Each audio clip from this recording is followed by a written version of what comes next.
This is part 2 of Interactive Statistics Methods, Chapter 10.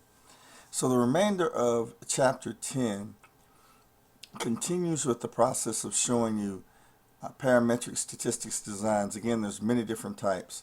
We're going to start off and complete this chapter in this part 2 video by explaining the sample non-parametric correlation, or Spearman's ranked R. So as you read through the chapter, it's going to show you how these various statistical methodologies work out. You're given a problem once again, your mathematical hypotheses. They're not directional, they're two-tailed, equal and unequal. Your level of significance is at 0.05. Mathematical formula is given. You complete the calculations. It shows you how to calculate each of these various areas. Plug them into the calculation. You're given once again a level negative 9.0, a very low negative, indicating that there's not much of a relationship between the two variables.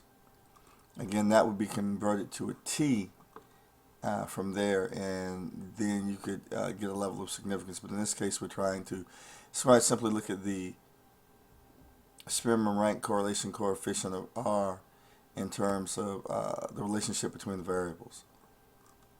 Now, moving on into analysis of variance, and once you understand analysis of variance, or ANOVA, and multiple group designs, it kind of gives you a better understanding holistically of how research designs such as MANOVA and COVA work. And we're talking about, when we begin to use the analysis of variance, we're looking at multiple groups. The variance is a better indicator rather than the standard deviation, because with the standard deviation, you're looking rectilinearly on the parametric normal curve, or the Gaussian curve, with the mean and the standard deviation, which is good when you're comparing two groups or one set of distribution of data. But when you start to look across different groups, you have the within variations in scores, and then you have the across group or between groups variations in scores. And when you start to look at that, a better indicator is the variance, because it looks at the holistic spread of scores, but then you can begin comparing them across groups and within the group itself.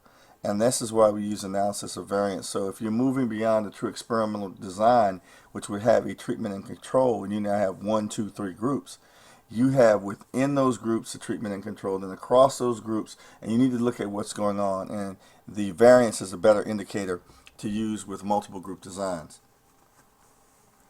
So when we begin to look at this, we're looking at, as the text will show you, the within and between observed group information, there's an actual chart for the calculation of the analysis of variance.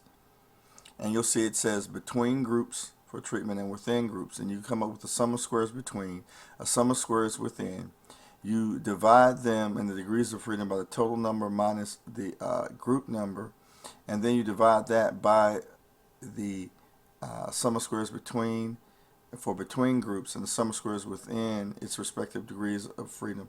Then you divide the mean, and that gives you the mean square. The mean squares between is then divided by the mean squares within here to give you an F calculated variable. And then once again, you go through your ability to take your critical value and either reject or accept the null hypothesis. And this is referred to, of course, as a decision rule. So all this is put in a chart. You're going to often see this with multiple group designs and analysis of variance and such statistical techniques. When we begin to look at multiple groups, we're really beginning to look at factors and what those factors are and how it influences multi-group designs. So a simple way to take a look at an analysis of variance is to look at a 3x1 one-factor ANOVA. Again, you have multiple groups. You have 1, 2, 3 group means. And here we're looking at the population group means, and you're trying to determine, again, a two-tailed test looking at both ends of the normal curve. And what the two-tailed test really gives you the ability to do is, even if you can't reject the null hypothesis, it's stating that you're looking at both ends of the curve, and therefore whether it's do not have or do have enough evidence to either reject or not reject the null hypothesis, you're able to talk about the entire research design and look at extraneous variables, because you're looking at both ends of the normal curve to reject or accept that null hypothesis. Still, our alpha is at 20 or 0.05. Whereas in a directional hypothesis, is you're stating greater than, less than. You're stating for a very seasoned researcher who's done this a lot that the outcome is going to go a certain way. And if it doesn't, well, then you have to throw out all of your research. But the researcher has a pretty good idea that it's going to go a certain way. And we prefer two-tailed tests for new researchers and new statisticians such as yourself, because you're just really learning research design.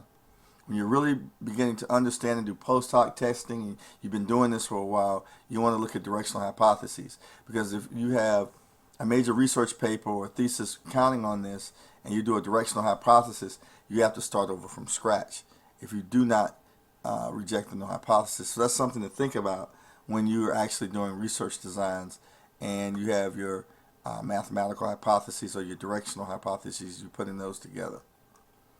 Okay, in this analysis of variance, we give you again the table, we give you the data, how you go about calculating your sum of squares between, your sum of squares within, using your variance and within the formula, and then calculating down to get your critical value. Now, all of the tables that you would use to take a look at your calculated value versus your critical value for any statistical design are located in the back of the book. So you go down, this is how the table is actually used, what it looks like. You can see the calculation that you derived earlier systemically here within the table format. And the table just helps you to organize your data. As you can see, for that alpha level, with those degrees of freedom, 2 and 27, it's at 3.35, and of course our 12.72 is definitely greater, significantly greater than 3.35. When we talk about levels of significance, we're looking at enough data to fully reject a null hypothesis. So if this was 3.358, that's not enough really to critically state that there's enough evidence to reject that null hypothesis. It has to be significant, significantly greater.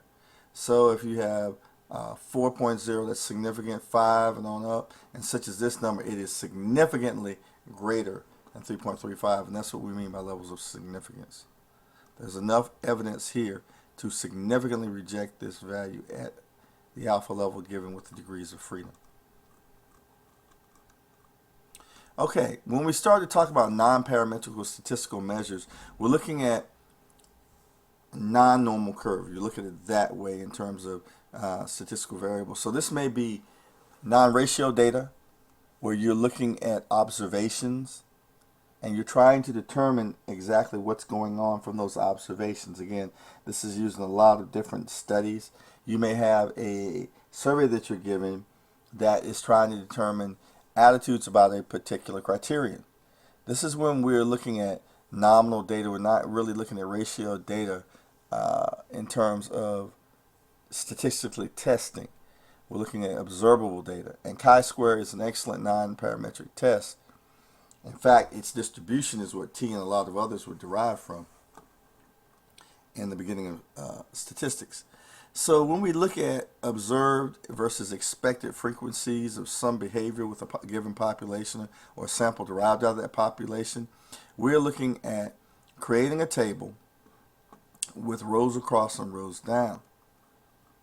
All right, and the actual formula for chi-square is the summation of your observed frequencies to put in this table minus your expected frequencies squared over your expected frequencies. So you're going to have an actual table that has your observations based upon what you see, the actual variations in data and the outcomes. And then what you're going to do is you're going to take, when you add across and down the rows of this table, you're going to have a grand total here, which should be equal across and down when you add that total up here. And you're going to divide by the column totals, or the row totals, and then with that grand total factored in, that's going to give you what's called your expected data versus your observed. So your observed is what you initially see. Your expected comes from the calculation out of the observed. And rows minus 1 times columns minus 1 is the degrees of freedom always for chi-square when it's being used. I have a statistic, excuse me, that's derived out of this, but it's not covered in this book as it is an advanced measure beyond what you're essentially learning in this course. Again, our alpha level set, looking at a two-tailed test again for our mathematical hypotheses. We just went over our chi-square mathematical formula, and we're going to create a 2 by 3 chi-square matrix. So in this particular example, we're looking at a yes, no on some high, low, medium, low, some survey that we've given or some data we've given. Again, adding down and across, 70 here, 140 is the grand total. Then we're going to get our expected. So we actually give the formula here. We divide our row total, we multiply that times our column total and divide it by a grand total. You do that for each one of the various cells, and that's going to give you expected data. Then you plug those in. We have observed minus expected squared over divided by expected, and then you add each of those for the number of columns we have. We have 6 columns, therefore we have 6 values, and that's going to give you your critical chi-square value. You go to your table, and at that particular alpha level, in this case, we set it pretty stringent. We had it originally at 05, I thought, but we set it a little more stringent at 01, just to show you that this is a very large difference in data. And you can see that from the observations when you look at the initial data. So they're not very alike, they're very different. And they're significantly different, as we have determined, and there's enough to reject our null hypothesis. So this pretty much sums up everything in this chapter. We have a nice model of your scale of measurement, and then what you would use to take a look at that type of data, okay, in terms of non-parametric design. So if it's nominal ordinal data, you have lambda coefficient, gamma test, lambda, of course, going back to Kruskel and Wallace and those types of tests.